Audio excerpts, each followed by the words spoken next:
Hello and welcome. It's Rachelle here for Picket Studios, and I can't wait to share this Christmas Slimline card with you today. I'm using a couple of die sets, the Merry Christmas Word Topper die and the new Slimline Our Town cover plate set from this month's release. This card also features lots of Distress Oxide ink blending, and perhaps more importantly, my favorite Paper Glitz color, Purple Prism. I feel like there ought to be a magical sound effect when I say this because I love this color so much. You can see the vibrant color of this Paper Glitz as soon as you open up the container, and I always give it a quick stir just to make sure the glitter, pigment, and mica are all blended thoroughly. I used a heavyweight black cardstock as my base panels and just taped them to my glass mat on each end. The Paper Glitz is just kind of dolloped out on the cardstock, and then I switch over and use my silicone rib tool, which gets a lot of use in my pottery classes. This is the perfect way to apply large, smooth areas of Paper Glitz. I also used the black rainbow Paper Glitz on this design and followed the same process to create this panel. This is such a great way to create your own glitter paper. And see, here's a quick close-up to show you all the glittery sparkles in this black rainbow. And the interesting thing about the glitter is that it really changes color depending on the light source, and I'll point that out a little bit later in the video. I die cut the Santa sleigh image from the Slimline Our Town set on the same heavyweight black cardstock, and I carefully pulled the image out. I use my craft knife just around the small areas to be sure I don't tear anything. This is a great silhouette and is so finely detailed. There are even tiny debossing accents on the reindeer's antlers. Okay, now we're going to move into the background, and I'd like to share a few of my go-to blending tips with you. Whenever I start a card with a lot of blending, I begin with a quick palette reference, like this one I created for another picket fence project. I pull out the inks I think I'm going to use and simply swipe a bit of color onto a piece of white cardstock. This helps me confirm that the colors will really work together.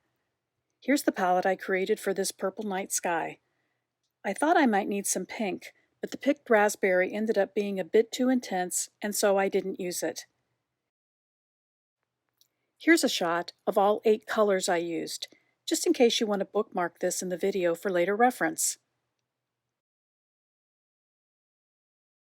I used Picket Studios' life-changing blender brushes for this background, and they truly are game changers because of the super soft bristles.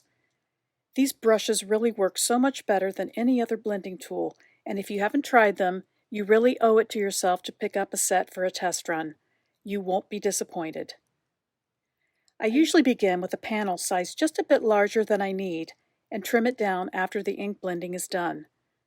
This is a 4 1/4 by 11 inch panel of 110-pound Neenah Solar White cardstock, and I've used a 2 1/2 inch circle die as the mask for my moon. Another quick blending tip is that I usually try to match the brush size to the amount of ink coverage for each color. That's why I'm using a much smaller brush on the light halo colors around the moon and larger size brushes for the colors with the greater overall coverage in the sky. Now I've really sped up the blending, and in real time, it took me about 25 minutes to complete. But I've included notes to let you know what color I'm blending with throughout. So I'll be back in just about a minute.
And just like magic, the moon appears. I always give it a quick spritz of water and blot the surface to set the Distress Oxide inks. By this time, both of my Paper Glitz panels were dry and ready to die cut. I started with my black rainbow panel and cut it using the rooftop section of the Slimline Our Town set. These panels die cut like butter and have such a great look.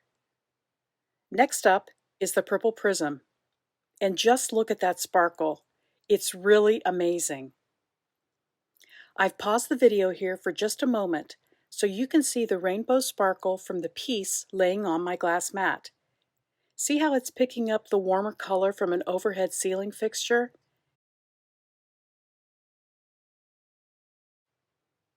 I cut the rooftops from the purple Prism panel too, and used the leftover piece for the Merry Christmas word topper die. These word topper dies are perfect in situations like this where you want a sentiment, but don't really want to stamp one onto the background.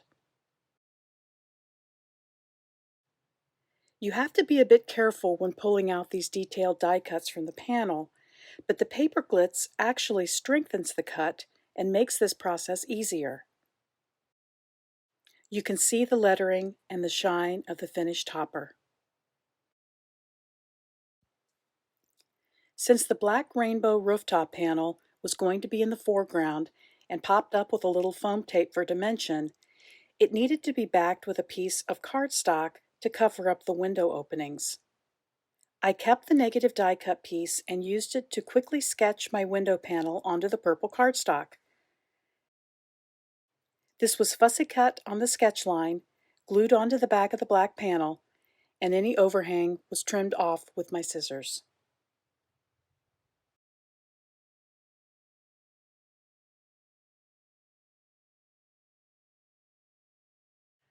The sky panel was trimmed down to 3.75 by 8.5 inches and attached to a top-folding slimline card base. I spattered the entire panel with some white pearl watercolor and set it aside to dry.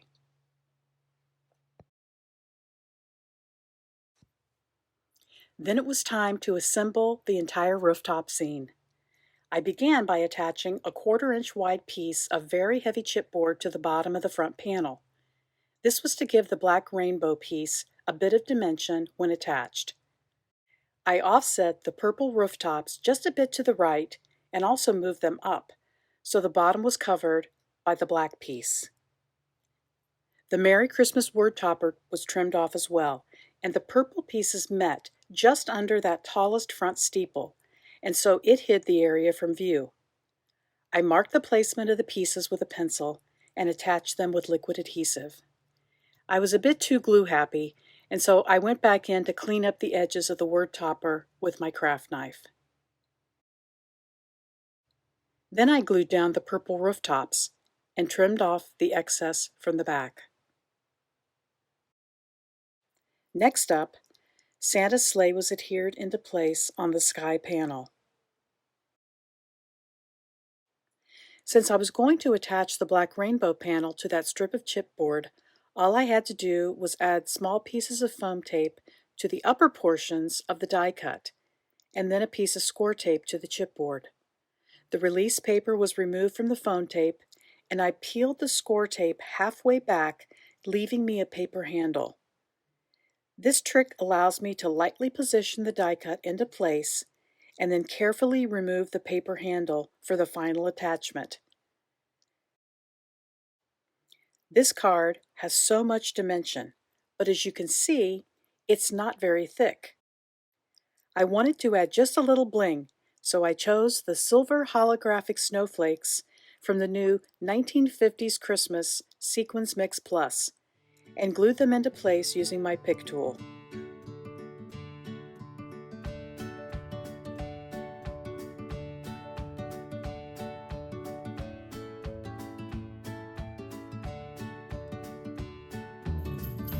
And here's the final card.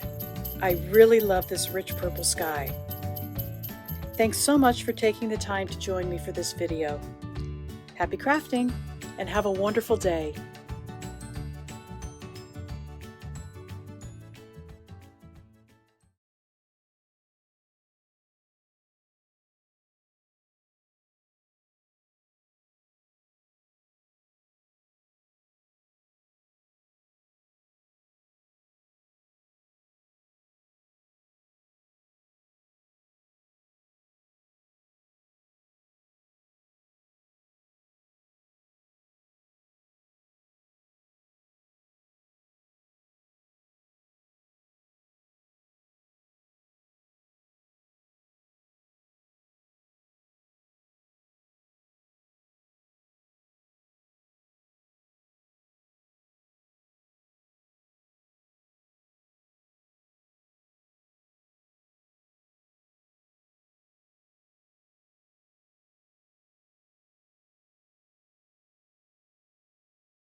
Thanks so much for taking the time to join me today for this video.